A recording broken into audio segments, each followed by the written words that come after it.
ক্যাম্পাসে যে এত ফলমূলের গাছ আছে, আজ পর্যন্ত তোরা কয়টা ফলমূল খাইছস? হ্যাঁ ভাই, খাইছি তো। কেন, সেই দিনেই তো বান্ধবী সহ আমরটা খাই আসলাম। তোরা কিন্তু আমি থাপড়াবো, তুই তো বান্ধবী বান্ধবী করিস কেন? কেন ভাই, বান্ধবী আবার কি করলো? তুই তো কথা বলিস কেন রে? তোর কয়টা বান্ধবী? আছে ভাই 4-5টা। আমার কয়টা বান্ধবী আছে জানিস? একটাও নাই। কারণ ভালো ছেলেদের কখনো বান্ধবী থাকে না, যারা মেয়েদের সাথে ঘুরে তারা নিজেরাও মেয়ে মানুষ। তোরা তো আম খাওয়ার কথা বললি, আমাদের সময় আমরা কি করতাম জানিস? কি করতেন ভাই?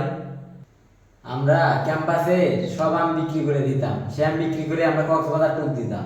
আর কাঁঠালের কথা কি বলবো, কাঁঠাল এত পরিমাণ চুরি করছি যে মানুষ মনে করছে আমার নিজের কাঁঠালের একটা বাগান আছে। আচ্ছা ঠিক আছে, তোরা পরীক্ষার কয়দিন আগে থেকে পড়াশোনা করিস? ভাই পরীক্ষার আগের রাতে করি। তোরা পরীক্ষার আগে রাতে পড়তি? আমি তো পরীক্ষার হলে যা করতাম।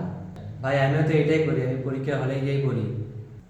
তুইও পরীক্ষার হলে যা পড়স? আমি তো পড়তামই না, না পড়ে পরীক্ষা দিতাম। ভাই আমিও 3টা পরীক্ষা দিছি না পড়িয়া। না পইরা পরীক্ষা দিছস? আর তোর বড় ভাই 2-3টা পরীক্ষাই দেয় না। ভাই আমিও তো 3টা পরীক্ষা দিই নাই। চুপ থাক বেয়াদবের বাচ্চা বেয়াদব, ম্যানার্স শিখস নাই? থার্ড ক্লাস জুনিয়র কথাকার।